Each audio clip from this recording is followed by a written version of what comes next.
अपदीपो भव में आप सबका हृदय से स्वागत है। नमो बुद्धाय। तो अब तक की जो हमारे ज्ञान साधना का सफ़र था, हम उस सफ़र को कैसे शुरुआत करें, उसका जो बेसिक है वो जितना हमें पता था उतना हमने आपको बताने की कोशिश की है। अगर इस कोशिश में कोई त्रुटि आ गई हो तो और कुछ आपको ना समझ में आया हो तो कृपया करके हमें आप कमेंट करके पूछ सकते हैं। तो अभी आगे हम चलते हैं इसमें। और बुद्ध जी की बहुत सी ऐसी बातें हैं जो हमें प्रतिदिन प्रतिक्षण जो दैनिक जीवन है उसमें सिखाते हैं, और उनसे हम सीख कर अगर अपना जीवन यापन करेंगे तो बहुत सरल और सुगम हो जाएगा। और इस सरल और सुगमता के ही साथ साथ जिनको मोक्ष चाहिए उनको मोक्ष भी मिलेगा।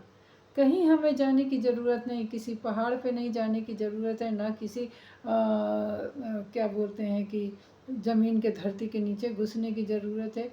अगर हमें जाना ही है तो अपनी सांसों के द्वारा हमें अपने शरीर के ब्रह्मांड में जाना बहुत ज़रूरी है।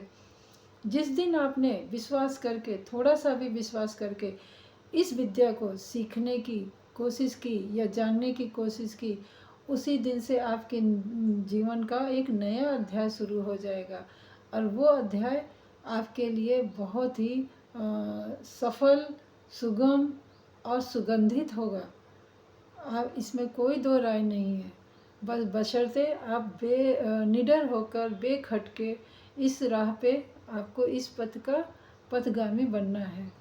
तो जैसे कि और अगर आपने सोचा कि जितना वीडियो बना है या जितना भी थोड़ा बहुत जान लिया, या आप कहीं शिविर या केंद्र में जाते हैं सीखने तो आप सीख गए, ऐसी गलत भावना कभी आप अपने मन में मत लाइएगा।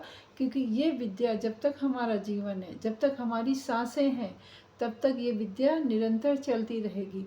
क्योंकि बुद्ध जी की ये विद्या हमें निरंतर सीखने के लिए है, वो कभी समाप्त नहीं होती है। क्योंकि जीवन का हर एक पल दूसरे पल से बिल्कुल भिन्न रहता है। जो हमारा कल बीत गया है वो आज नहीं होगा, और जो आज होगा वो आने वाले कल में नहीं होगा। तो यानी कि हमें दिन प्रतिदिन कुछ ना कुछ अपने जीवन से सीखना है, और वो सीखने का ही जो क्रम है वो हमारी सांसें करती हैं। और वो सांसों द्वारा जो शरीर में संवेदनाएं होती हैं, जो हमारे कर्म होते हैं, उन्हीं के अनुभूत होकर वो हमारे संवेदनाएं बनती हैं। और उन संवेदनाओं को हमें जानना है, समझना है। यही इस विद्या का मौखिक रूप है, और बेसिक रूप कह सकते हैं आप। तो ये मत सोचिए कि हमने इतना सीख लिया अब बस, नहीं, आपको रुकना नहीं है। कुछ नहीं तो आप कम से कम 10 मिनट का आनापाना ही कर सकते हैं। अपनी सांसों को आप देख सकते हैं कि वो बराबर आ रही हैं कि नहीं जा रही हैं। तो अगर आप ये विद्या को नहीं सीखते फिर भी अगर आप सांसों को ध्यान देते तो ये आपका प्राणायाम बन जाएगा। और प्राणायाम कभी आपको नुकसान नहीं देता, ये तो आपने जाना ही होगा। तो यानी कि कहने का मतलब है, बुद्ध जी की जो शिक्षा है आप किसी भी रूप में करें वो आपको लाभान्वित ही करेगी, आपको फ़ायदा ही देगी, आपके लिए वो उपयोगी ही रहेगी, ना कि कभी वो आपको गलत मार्ग पे ले जाएगी। और जो आप ये आनापाना का समय देते हैं वो कभी आपका व्यर्थ नहीं जाएगा। क्यों? क्योंकि वो आप अपने द्वारा कर रहे हैं, अपनी सांसों के द्वारा कर रहे हैं।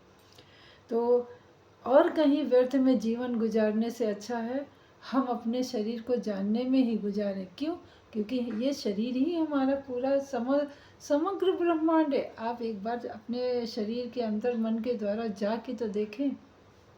मिलते हैं अगली वीडियो में, तब तक के लिए नमस्कार।